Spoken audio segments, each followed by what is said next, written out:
estou aqui fechando a unidade 2 com você, professora Elisângela. Seja muito bem-vindo, estudante da mediação. Estamos fechando um ciclo, aula de revisão para a recuperação. Tenho certeza aí que você deve estar com o coração calmo, porque essa aula vai ser só um complemento para que você arrase aí na avaliação, recupere aquela piscadinha que você deu na aula, né? Deu uma piscadinha, perdeu o raciocínio ali e aí chegou aqui na recuperação. Então vamos lá agora revisar 4 aulas. Então veja bem, vamos revisar 4 aulas e dessas 4 aulas vão sair as questões da sua avaliação. Então, ao contrário da revisão da unidade 2, que é a revisão geral, que você revisa 4 aulas, mas cai questões das outras aulas também, a recuperação não, a recuperação é exclusiva. O que a gente vai revisar aqui é o que a gente vai cobrar na avaliação também, tá bom? Então, você vai ver as 4 aulas de revisão, vai assistir as 4 aulas completas, estudar e vai dar tudo certo, vai ser sucesso a sua avaliação. Vamos lá, então, revisar? Acompanha comigo agora sem piscar. Olha, não vai dar nenhuma piscadinha, que vai ser bem rapidinho. Vamos lá, então? De olho na tela. Aí aqui nós temos 4 aulas para revisar. Aula 11, aula 12 e aula 13 e aula 14, né? Então, são 4 aulas. As 2 primeiras aulas, a gente já teve uma revisão geral. Eu trouxe novamente aqui na recuperação, e aí digo para você que são aulas mais complexas, mas são aulas importantes para você poder avançar para o segundo ano. Então, a gente está trazendo novamente ela aqui para reforçar ainda mais a sua aprendizagem, tanto a aula 11 quanto a aula 12. A aula 13 e a aula 14 são as aulas de manifestações culturais dos esportes de aventura e natureza e a aula de manifestações culturais e representações da ginástica, que são aulas também muito importantes para que você avance para o segundo ano. Então, vamos iniciar com a aula 11. A aula 11, então, nós falamos sobre energia para a atividade física e o esporte. Nessa aula, nós trouxemos o conceito, a definição do que é o metabolismo. E aí, dentro do metabolismo, vamos lembrar que é um conjunto de reações químicas. Então, pega o caderno e anota. Conjunto de reações químicas de síntese e degradação dos macronutrientes, carboidrato, proteínas, lipídios. Esse processo de síntese e degradação tem o que nós chamamos de catabolismo e anabolismo, onde quando tem a degradação eu estou falando do catabolismo e quando tem a síntese eu estou falando do anabolismo. Então o catabolismo vai diminuir o tamanho e o anabolismo vai aumentar o tamanho. O que mais que a gente viu? A gente viu que esse metabolismo ele vai acontecer na célula. Então acontece no meio celular. E por isso nós temos aqui a quebra dos macronutrientes em moléculas menores. Quais são esses macronutrientes? Os lipídios ou gorduras, os carboidratos e as proteínas. Quais são os substratos? Das gorduras, ácido graxo e glicerol, do carboidrato, a glicose e da proteína, o aminoácido.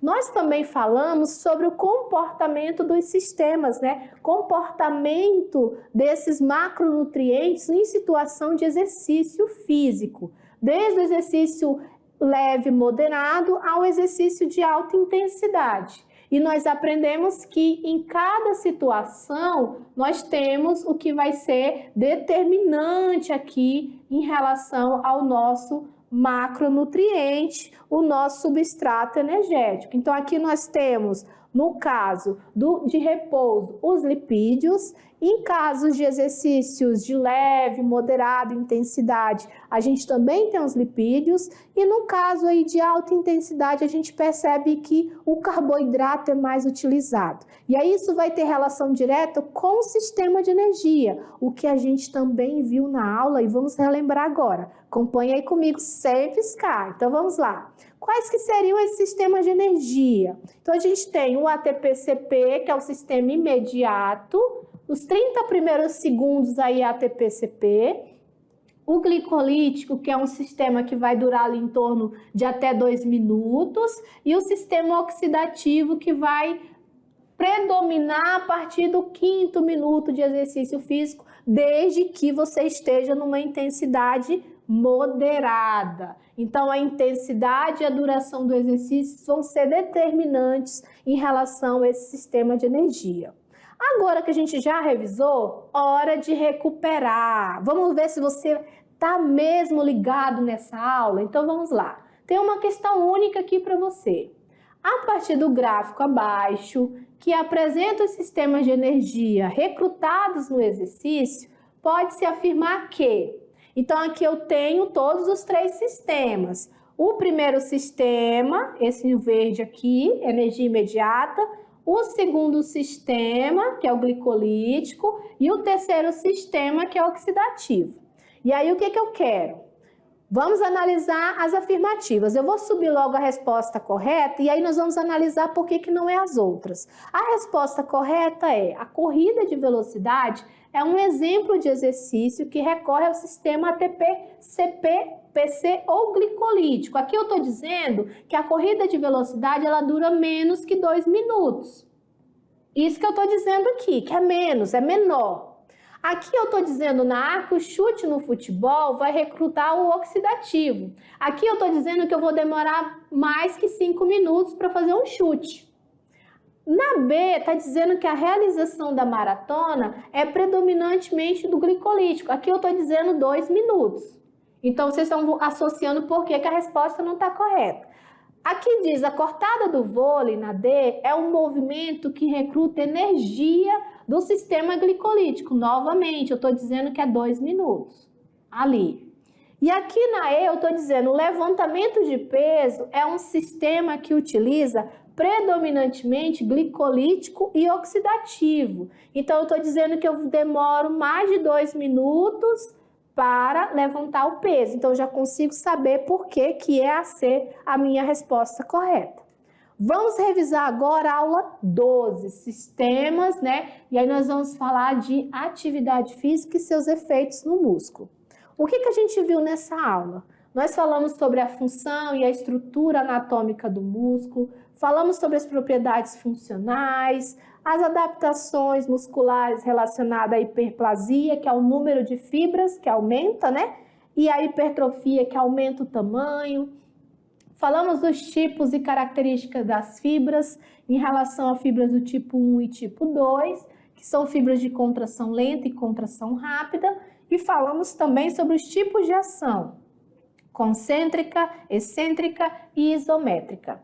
Em relação às características das fibras musculares, a gente viu o tempo de contração, o sistema de energia, os níveis de resistência, o tipo de exercício, o nível de produção de força, e a gente viu que em cada tipo de fibra isso vai ser diferente, principalmente quando a gente fala das fibras do tipo 2 e das fibras do tipo 1. Um exemplo é o quê? Um tipo de exercício, que vai recrutar predominantemente aeróbio no tipo 1 e anaeróbio no tipo 2, com destaque que as fibras do tipo 2A, elas podem ser anaeróbio ou aeróbio. Nós também vimos sobre a ação muscular, e aí considerando o comprimento do músculo, em que situação que encurta, eu estou falando da concêntrica, da ação concêntrica, e no momento que alonga, eu estou falando da excêntrica, e se eu permaneço no mesmo comprimento, contração isométrica, ação isométrica. E nós falamos que todos esses processos estão associados aí com a fibra muscular. Então, a fibra muscular vai ter um papel importante nessa geração de força. E aí, para fechar a nossa revisão, nós falamos sobre a hipertrofia e a hiperplasia como adaptações determinantes, onde a hiperplasia vai aumentar o número e a hipertrofia vai aumentar o tamanho. E que essas adaptações elas ocorrem em decorrência do exercício físico. Hora de recuperar, de olho aí sem piscar. Vamos ver se você lembrou exatamente da aula, qual que é a questão. Considerando que as fibras tipo 1 são recrutadas de forma predominante em desempenhos de longa duração, pode-se apontar como exemplo de exercício e ou esporte que recruta fibras do tipo 1. Aqui eu quero saber o exercício físico que recruta fibra do tipo 1. Como que eu vou saber? Ele tem que ser aeróbio, lembra? A professora deu a dica logo na revisão. Então, eu já vou dizer, levantamento de peso, ele é aeróbio, já vou eliminar. Corrida de 100 metros, velocidade, também vou eliminar.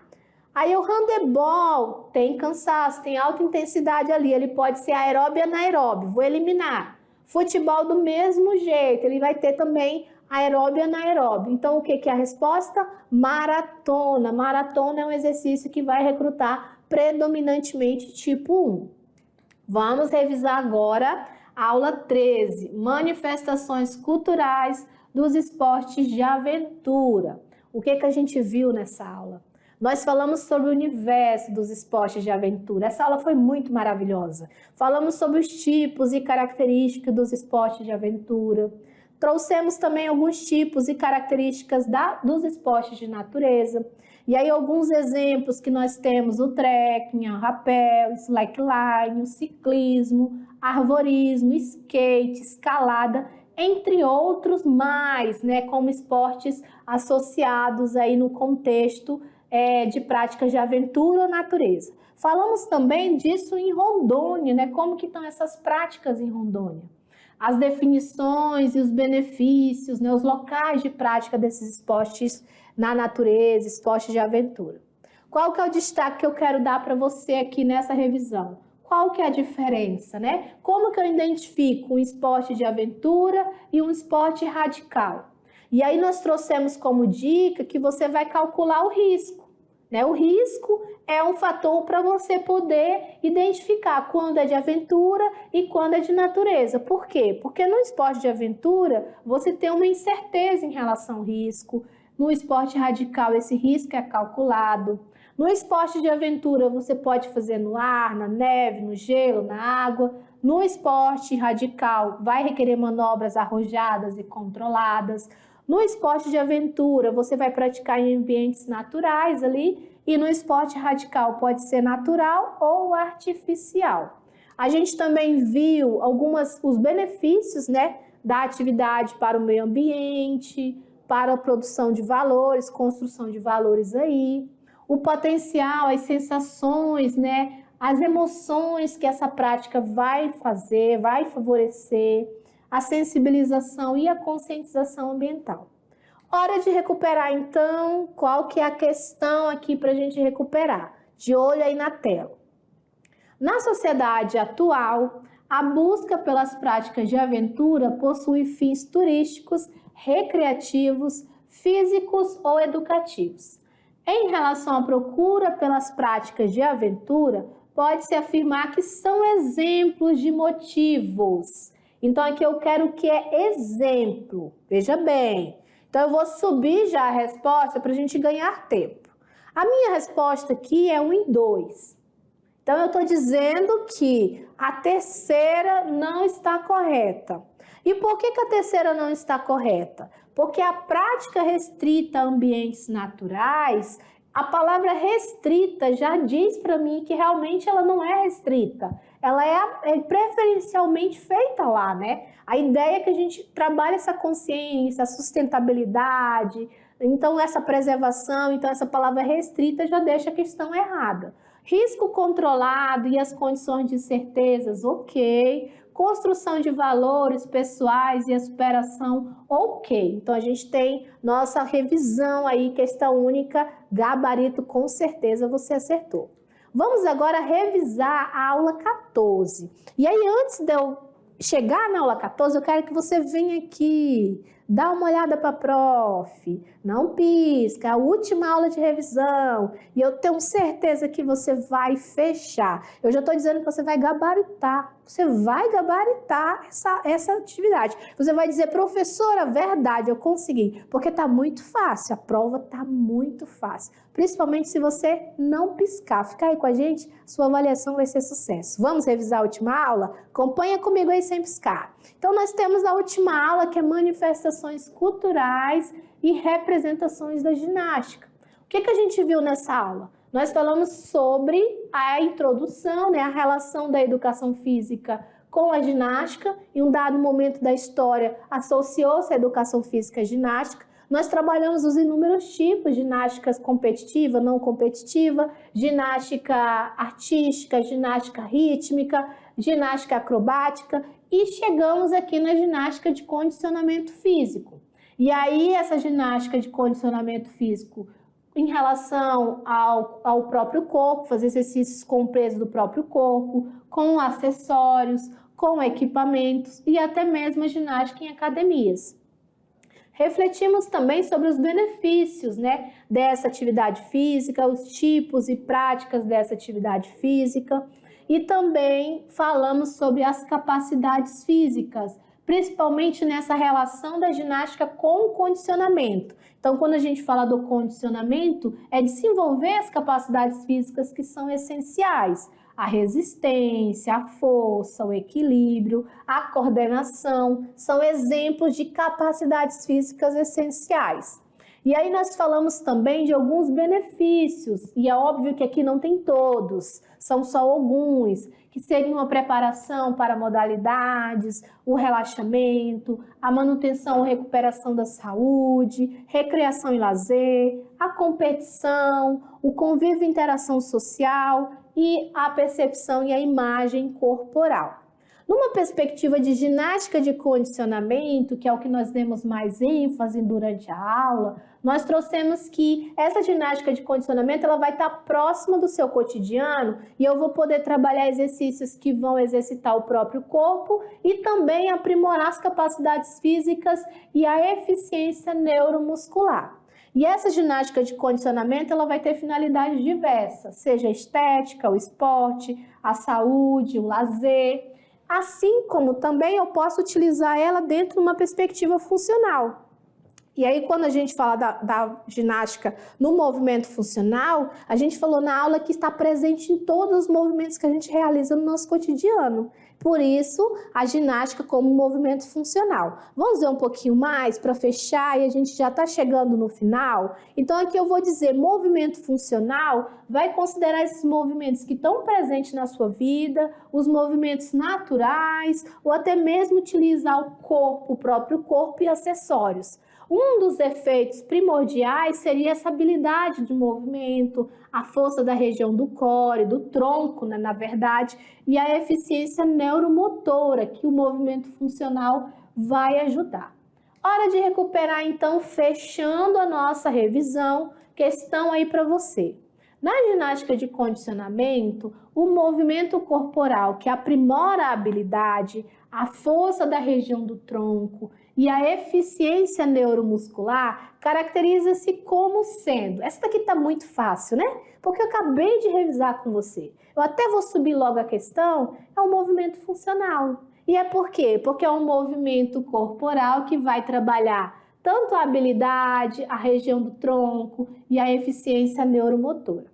E aí nós já estamos finalizando a nossa revisão, vem aqui com a professora vai já agradecer, se despedir, mandar um abraço, professor presencial, professor de educação física, em nome da dupla de educação física, professora Elisângela, professora Iris, quero desejar para vocês aí uma boa avaliação, manda para a gente a atividade extra classe, manda os registros. A gente ficou muito feliz com cada registro que a gente recebeu. E aí, já encerrando o nosso componente, fica aqui o desejo de sucesso para vocês nessa avaliação, sucesso nos outros componentes. Até o próximo ano, no segundo ano, tenho certeza que você vai estar junto. Um abraço também, professora Iris, para vocês aí, um abraço da professora Iris também. E vamos agradecer ao professor presencial por toda a parceria. Fiquem bem, cuide-se, saúde para vocês, sucesso e até a próxima.